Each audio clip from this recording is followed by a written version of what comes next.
There was a friend of mine who was starting to get into like some Jewish root stuff and, just going back into old customs, old traditions. It was all very harmless, but it was like a progression. And I pulled up to his house one day and he comes out, and I hadn't seen him for a long time. He's wearing a black hat, a black robe. The sides of his beard are curled. He's dressed like an Orthodox Jew. And I mean, what's so silly about that is Orthodoxy didn't even exist in the time of Jesus or Paul. That's a much later development.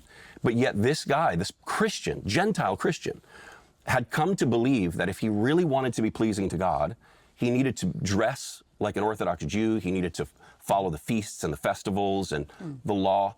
And I realized that, that's a very, it's very easy to see that. That's a visceral example. But legalism creeps into our lives in much more subliminal ways.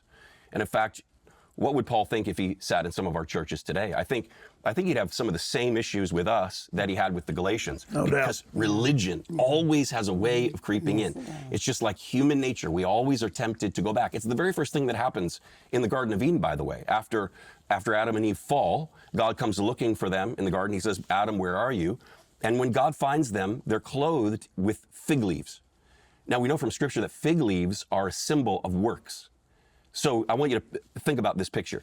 He sees them dressed in fig leaves. He rejects the work of their hands. And what does he do? He gives them skins of animals. In other words, he clothes them with the ultimate sacrifice of an innocent substitute. There it is right there in the beginning. The first reaction of humans is to trend towards legalism, the work of the hands.